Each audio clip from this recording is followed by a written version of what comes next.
an emotional and mental health specialist. You will learn some things, and for last 2 years or 1.5 years, it's really been successful. And people send me amazing messages how it has been helping them.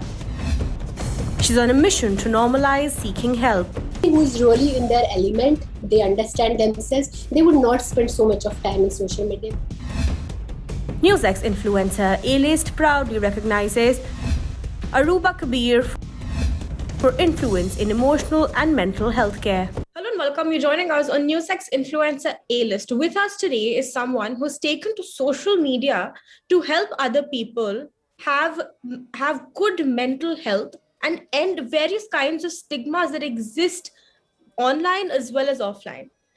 Arouba Kabir Pathan is with us on the broadcast. Arouba, thank you so much for joining us on NewsX and help us understand Arouba. Let's dive right into it. We've been discussing before we started this interview, and you told us about how you also may not have thought that Instagram was going to be a platform that would help you get the message of mental health, the importance of mental health out there.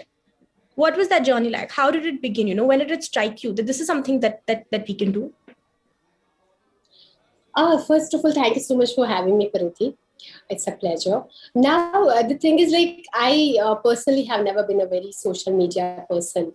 I had a Facebook, I had an Instagram, but never active. It was like every time we would ask the client, how did you find us? Because I have been working as a counselor for the last 8 years. And people would say Instagram. And I was like, are you sure?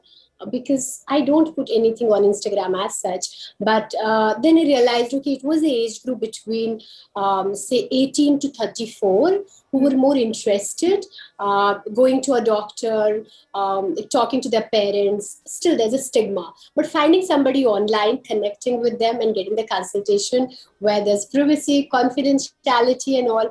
And that's how it kicked. And I was like, okay, wonderful. I should be going there. And in my personal life, I'm not somebody who's very social. I had to do certain modifications in my behavior because, the content on the social media, it has to be attractive that people look at. It doesn't matter how strong a message is. So, I had to do certain modifications in my behavior, learn some things.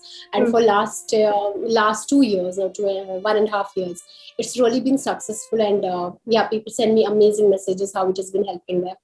All right. So, very interestingly, you mentioned, Arouba, the fact that people that are of the age group 18 to 30, they are the ones that, reach out the most, so to say, via Instagram. Maybe it's also because that is the audience that is on Instagram mostly.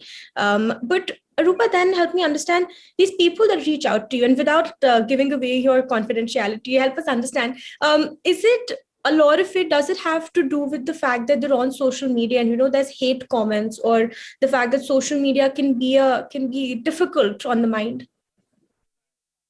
So if I have to break it down, first of all, I'll talk about the people who use social media as an audience. Yeah. They are the people who either feel lonely in their life or have a lot of body issues, have a lot of insecurities, have relationships not working, and then they want to feel good and they get stuck on social media. They are scrolling and comparing themselves. And then if they see, okay, fine, somebody can help me, someday that bell rings and they connect with you. Now the other side, people who are very active as influencers.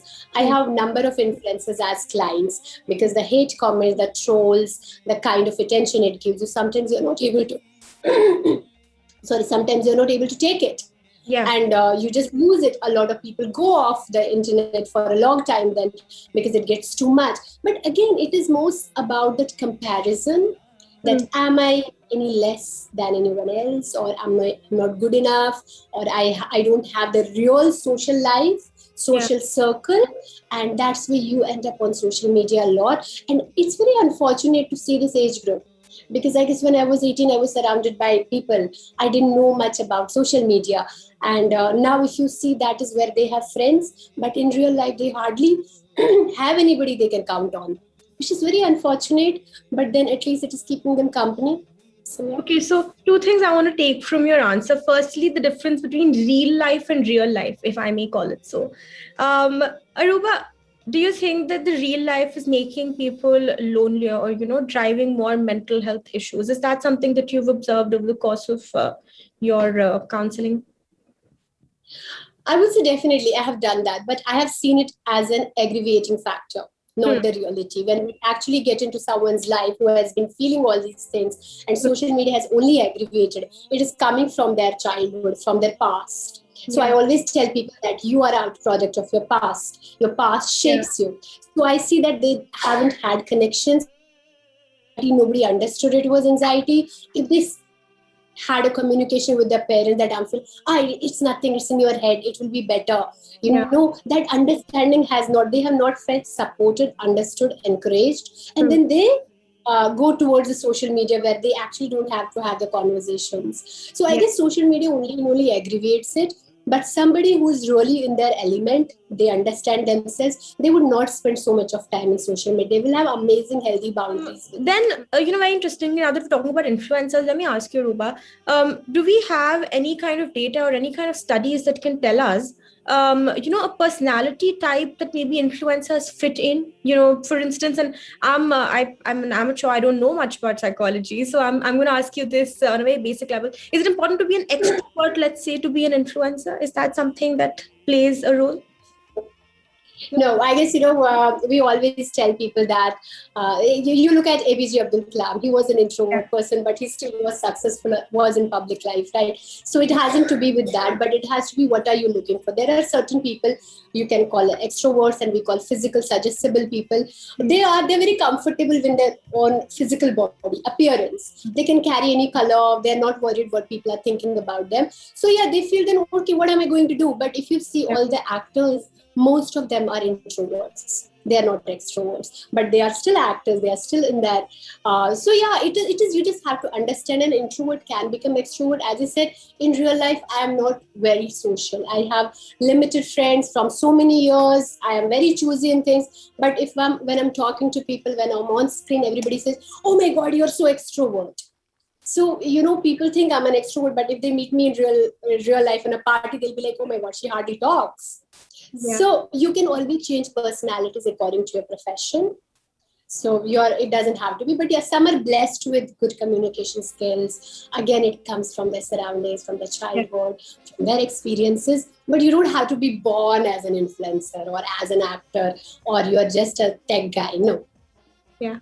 Okay, so now that you put out content on social media to help other people work on their mental health, is it easy to reach out to people and connect with them? Have you kind of understood, Arouba, what exactly is it that people on social media are looking for, or do you just go with your gut feeling and do what you think is right? No, most of my content out there comes from the suggestion of my audience. Okay. So, if I'm getting 100 messages from people that, "Ma'am, please do this," then I really take an average. Okay, they want to hear something about depression, or maybe loneliness, or maybe LGBTQI, and then I go according to that. And but yes, one has to be really very genuine. And at the same time, if you don't go according to your audience what they want to hear, then obviously your content is not going to have that reach which could have when you want it. So my content for all these years always have been like, we ask people, what do you want us to do this month? And they give us suggestions and we do it. And I guess that's how it should be. You give no matter where we are. All right. Thank you so much for that food of thought, Arouba. And it's been an absolute pleasure having you here on NewsX Influencer A-List. We hope we can keep connecting with you in the future as well, and more power to you and what you do. Thank you so much. Thank you so much. For more such videos, subscribe to the NewsX YouTube channel, hit the bell icon.